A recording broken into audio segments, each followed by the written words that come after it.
This is our talk. I'll turn it over to Leslie to kick things off. Yeah, so like Dan said, we are going to provide some unfiltered advice from a couple of Northeasterners.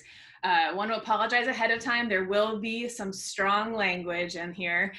We made it a point to put some asterisks on the slides, but just want to kind of get that out there and just share kind of the quick origin of this story.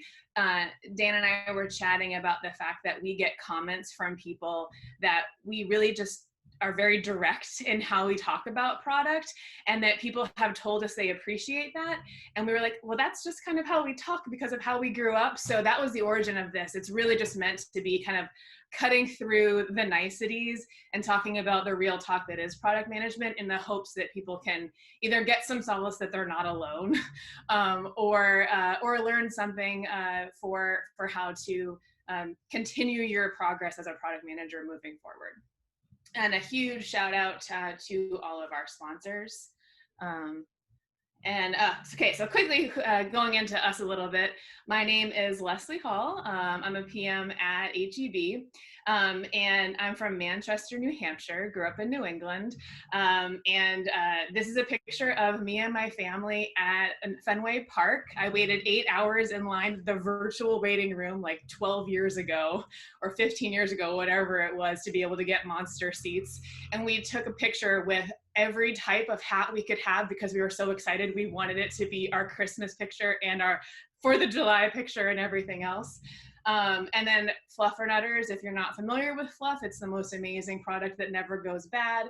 And then that's a picture I took. I was scrolling through things that I had online about New England, and I only took pictures of food. And this one happened to be a donut that I took a picture of at Dunkin' Donuts while my sister was running the Boston Marathon. So just a little bit about me and my family. We love food, and all of the Boston sports teams. Dan. Love it.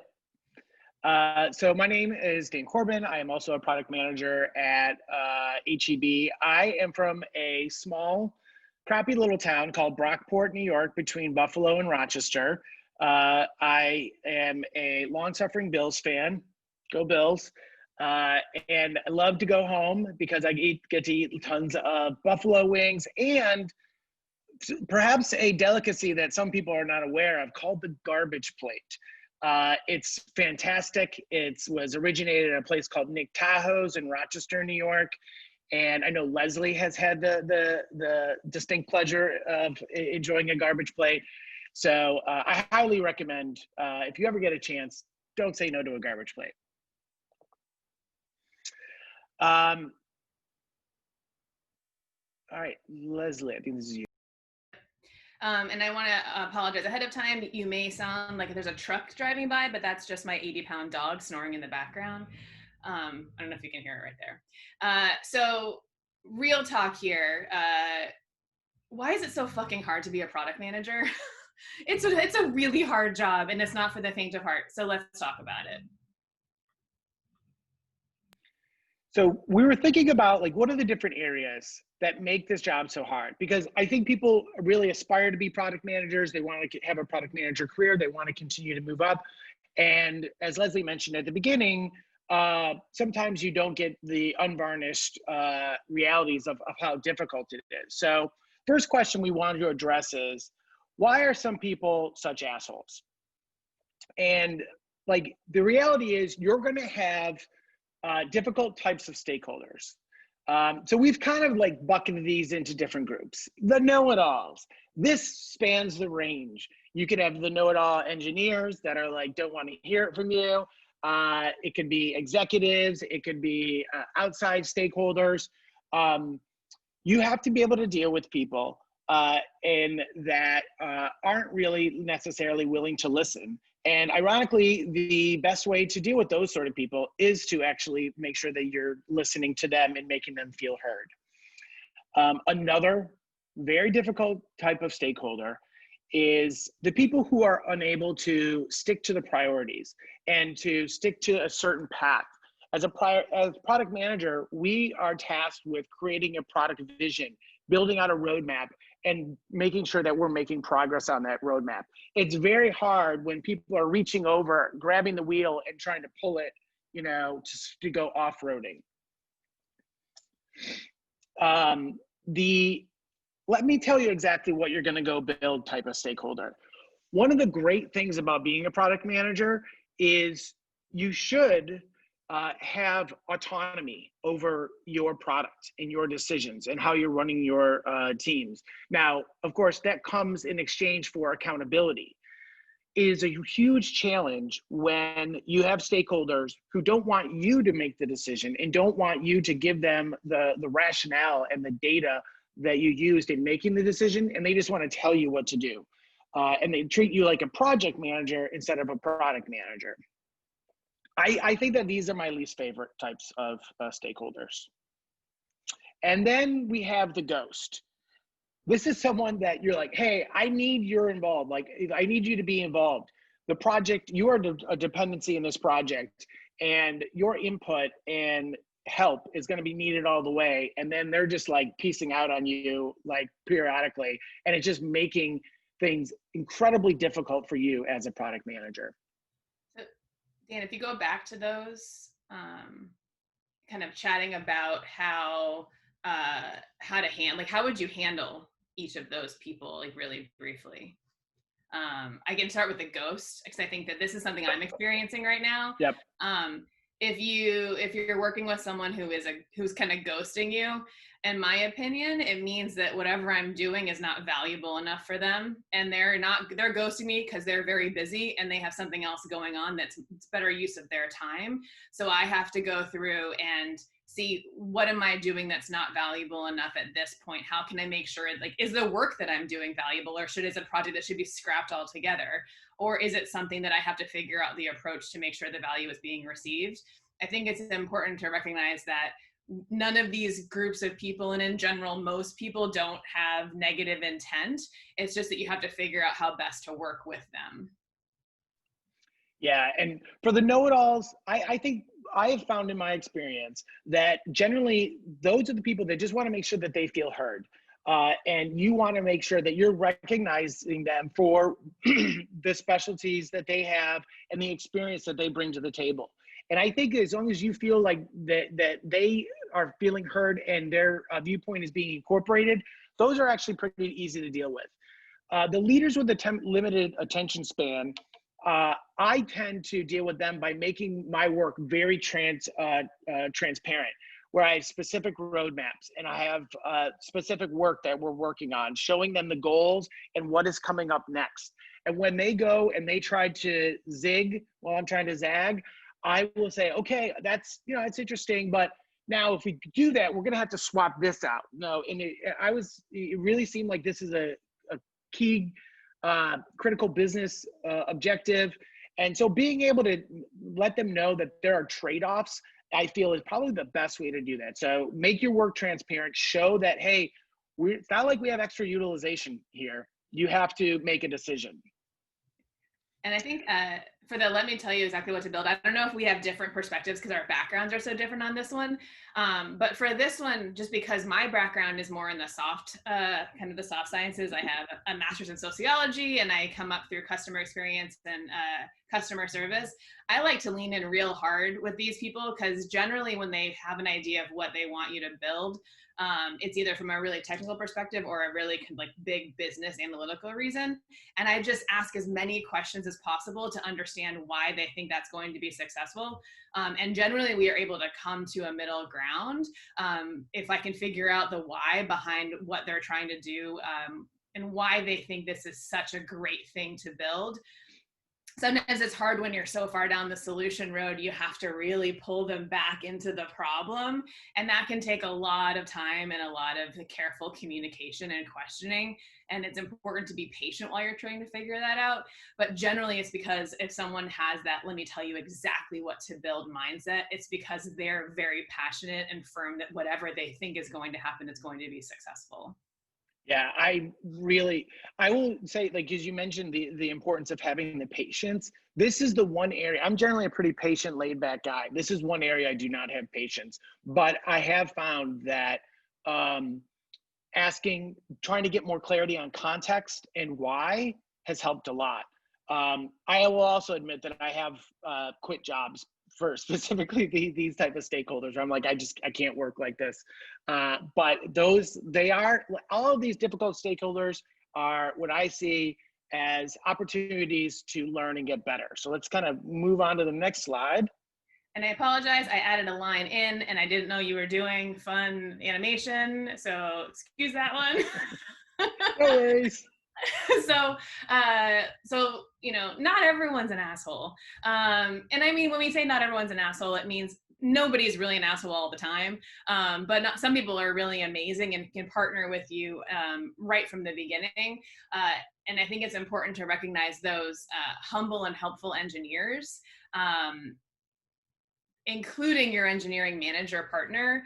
There are a lot of people who can really help you kind of bring that project all the way from start to finish, from that kind of being a really great thought partner in how you're building whatever it is.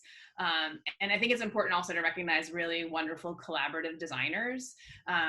We have a luxury to work with design researchers and a lot of really wonderful experienced designers. So it really can start right from the beginning as we're understanding a customer problem. And when you kind of get all three legs of the triad together, it can be a really powerful thing to get to that place as a team. Non-product people who understand product management is great, especially when you have a lot of business leaders who are kind of new to the concept of a product-led org. When you have people who want to move from the solution to the problem and are open to that mindset, they can help advocate for you at other levels of the business, and that can be really, really helpful. The defender is amazing. And this is generally something that happens when you're doing a lot of stakeholder communication and working with them to understand what they're trying to accomplish, and they really understand the why. I've had some wonderful experiences with stakeholders where we've done a lot of work leading up to something and it's being presented to a larger audience, and the stakeholder will answer questions about why something's important and why it's being done at a certain time, because we did the legwork together to prepare for those conversations just as part of the product development process. And that can be incredibly rewarding when it happens in those big, large conversations where you don't have to defend your own work because someone else is doing it for you because you did that legwork. And then, like I said at the beginning, not everyone's an asshole all the time. Oftentimes, it might just be that someone's having a bad day, or they're really trying to figure one thing out and it's clouding their judgment on one piece. They may be wonderful on the next project or even the next day. So just remember that almost all people have positive intent. And if there's something that's problematic, it's probably there's a reason for it, and you just need to kind of dig in to understand what that is. All right. And before we get into the next question, does anybody have any, we wanted to pause and see if anyone had any questions or comments before we moved on to the next piece.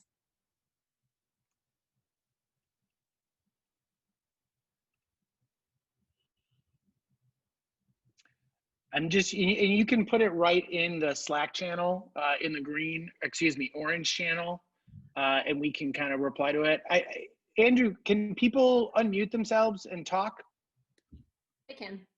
Yeah, if someone's got a question, I'm not seeing any in Slack. That's probably the most expedient way, but I'm not seeing anything in there. So if anybody's got a comment, yeah, feel free to vocalize it. These are very helpful strategies. Good. Awesome. Thank you. Positive feedback. I love it. Well, let's keep plowing ahead then. It also resonates quite a bit of what we do. But I love, the best part I love about this is the language makes it even more interesting to what actually happens. So it's how I think. I don't say it that way, but I love to see when you guys really express that. It hit the heart for sure. I actually had a question of if you guys have ever successfully turned someone into a defender. Like, have you been able to guide people into more of that relationship versus, you know, always just having to combat the know-it-all sense in them, or the I've got it from here thing? I can speak to that. I mean, I've gone to companies where, and at any company, you may have people that have more of a top-down mentality in terms of like project management. We're going to tell every team what to work on, whereas I'm used to working from bottom up, and you start with the customer and work backwards. So I, over months, have educated different stakeholders about, hey, this is this, just teaching them about our process and letting them know, like, hey, like, I'm going to bring in as much data and kind of put together this business plan and show you. I just, for example, yesterday, I did a build versus buy presentation for a senior director at engineering, which from the outset, they wanted us, they would have preferred that we bought. And my recommendation was buy. And I showed the data, and he was like, okay, great. I mean, that makes sense. I probably just, without seeing all of that, I would have gone the other way. And so it's very much possible, and you have to be empathize and realize people's backgrounds. If they're not familiar with how the product managers work, it's unfair to just expect them to be there from day one.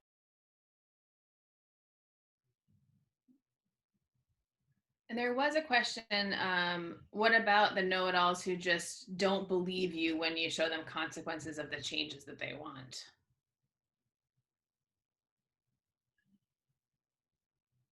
I think for, I can start with that one, Dan, and then you can take it. I think I haven't yet, I don't think I would have a ton of success showing someone. I think it's working it out together.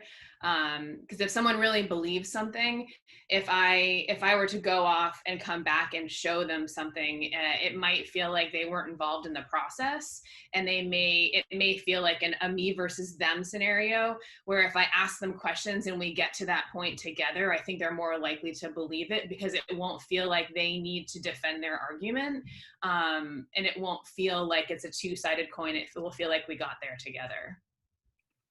Yeah, and the only thing I'll add to that is, when dealing with people like that are just determined that we're doing this, I will take a very lean approach and say, okay, you know what, let's do this iteratively, and let's see if we can do this first slice first, and then we'll get this feedback, because they'll want to just push all the chips in, and I'm like, hey, let's maybe like make a couple small bets first. So that is a way that you can not only kind of help them see the trade-offs, but help them be able to make better decisions about which way to go. Because it, you know, once you have more data on something you're working on, plus something that you're proposing, if you can start gathering data on that new shiny object, maybe they'll realize, oh, maybe it's the grass isn't so green. Yeah, and to plus one that, I just had this happen with a stakeholder that came to me with a very well thought out solution, and there wasn't a clear problem. So I did exactly what Dan said. I cut it down to just what I could identify as one very clear, simple customer problem. And then I showed my work and kind of went through a framework of who is the customer, what are we trying to do, what does success look like? And then by shaving that one piece off, we could go and make progress on it. And then we'll come to the next one and do one thing at a time, especially because when someone comes to you with something that's so well defined as a solution, but they don't have all of the problem statements aligned, it can be really difficult. All right, awesome. We'll move on to the next one. Why are product managers the emotional dumping grounds for their teams? All right. So for this one, why are PMs essentially the therapists? First of all, not everyone is comfortable speaking up. There are some people that may be more introverted or shy or less confident, or it's just not their jam to be super combative, or they think that by voicing a dissenting opinion that is combative. So you have to figure out how to make it so that your team and dynamic, whether it is with your engineers and your designers or your stakeholders or your analysts or whoever it is that you're working with, that you create a foundation where it's a safe space for people to volunteer their opinions, whether that's anonymous surveys or we do this thing where we have like a process called red teaming. where it's a licensed way for you to disagree, whether you actually disagree or not. That is something that can be like kind of a lot of different tactics to be able to figure out how to make sure people are comfortable speaking up, because never assume that everyone is. It's not common that you'll find that in a group of people. Morale issues can be really draining, because you are the person who is going to be kind of understanding what is necessary to get the work done and to make sure people are productive. They need to be happy too and find the work rewarding. When you're going through those conversations can lead to some draining conversations to kind of figure out, why is someone not happy? Why are they not being productive? What is at the root of that morale issue? And it can be really hard and draining when you're trying to kind of carry the emotional load of your entire team, trying to fix whatever the problems are. But when you cut through and you make progress and you start seeing people happy again and things are moving along, it can be incredibly rewarding. But it is rather draining, which leads us into kind of the agile principle of continuous improvement and having those retros on a regular basis. It's built into our process to talk about our feelings, which is not necessarily something that is really common for a lot of industries. Generally, the product manager is responsible for making sure that those are productive conversations. So it's important to make sure that as you're figuring out what needs to be improved in that with your team, from all the various types of ceremonies, that you take care of yourself and figure out the best way to sustainably help your team, because man, it can be a drain and it's really hard. And some days it's just like, sometimes your tank is empty because you've given it to everyone else. And just be okay with that and know that if you ever feel that, you're not alone at all.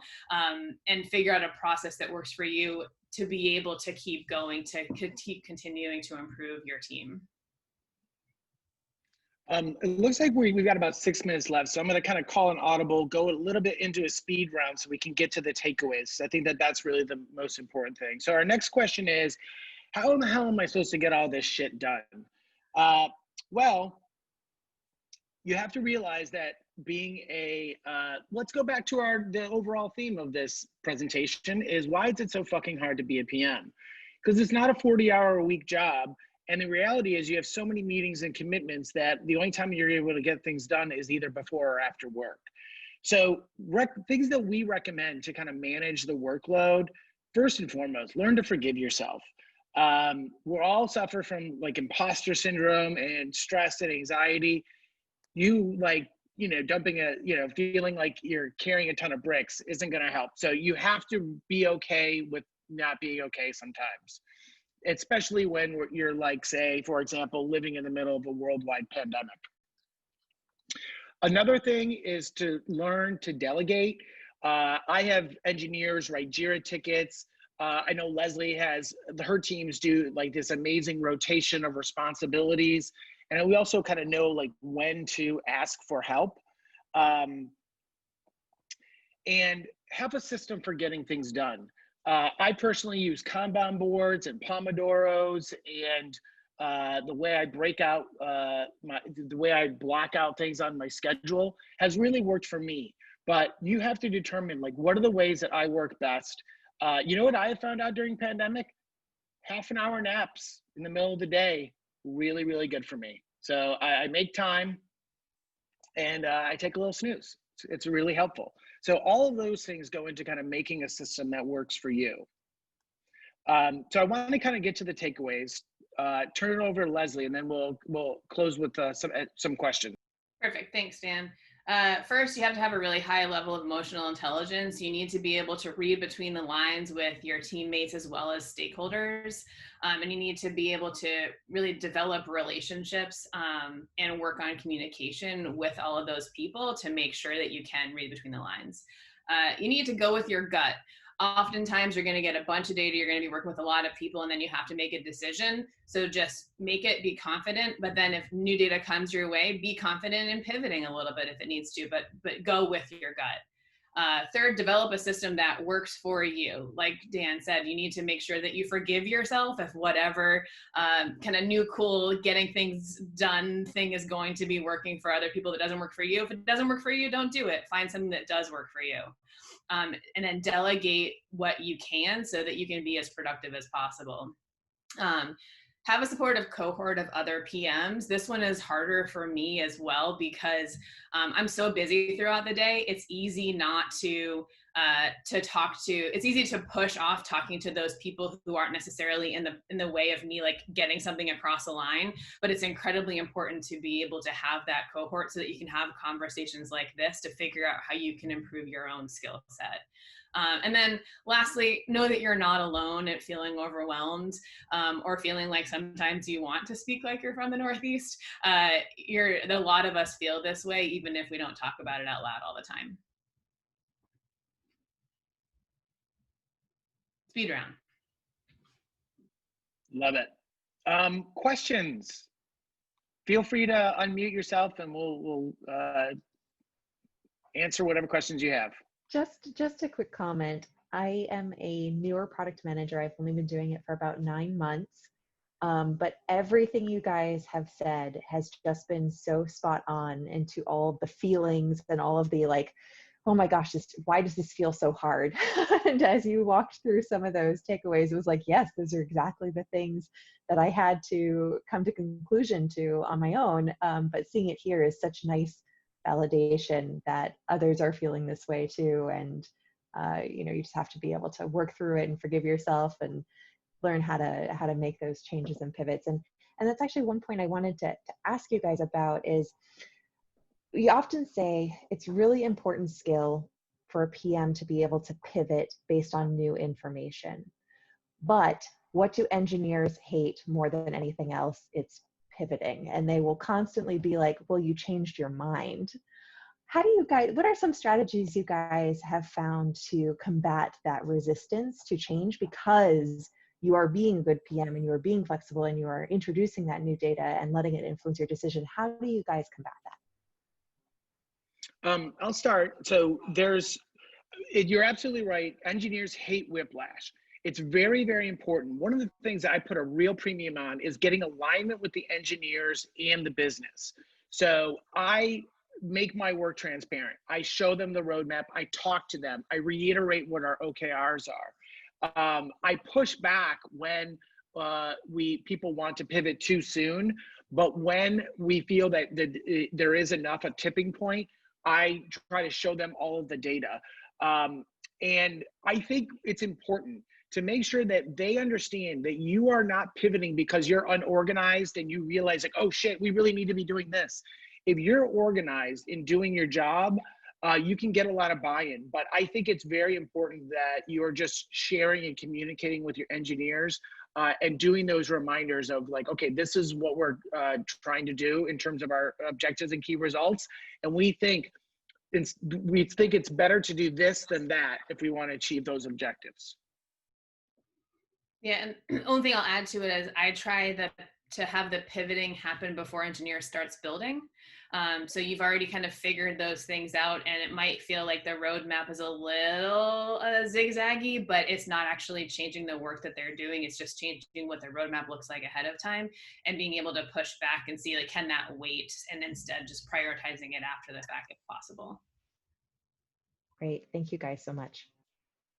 Okay, thank you all. I think the Slack channel is open for any additional questions, but I think we need to wrap up now at the conclusion of our allotted time. So by all means, continue asking in Slack if you'd like, or I'm sure Leslie or Dan would be willing to chat with you otherwise, speaking for them, I suppose. But otherwise, thanks you all for being here. We'll have our next session starting in 10 minutes. Thank you. Thanks. Thank you. Thank you. Great presentation. Thank you. Yeah, excellent, you guys. Yes. Oh, please fill out the survey. We'd love feedback because this is our first time giving it. And if we give it in the future, we'd love to hear what people thought. Absolutely. It was wicked awesome. Yes. It was a scorcher. Now I got to go to Dunk's and get myself a regular coffee. A regular. A regular. Yeah. 2 creams and a sugar. I don't see the link. Do you see the link in the chat? For the survey, I see that they'll post it soon. Yes, it's in Slack. It's in the Slack channel. Okay. Okay, we'll do. It was awesome. Thank you. Thank you. And by the way, Dan, good luck with Yeah. the Bills fans. Remember that the Patriots at one time were much in the Bills' shoes, so there is definitely hope. They started I out hope so, because I so- have passed Bills fandom on to my daughter, and I feel like it's a form of child abuse. So I hope we get better. Well, at least you didn't name her Peter or something. I love the Syracuse sign behind you too. Oh, thanks. Yeah, I went to SU, spent some time in upstate New York. Yeah. My husband went to Syracuse. Oh, great. Awesome. All Thanks, right, guys. bye, Good job. everybody. Hi, everybody. Thank you. Thanks.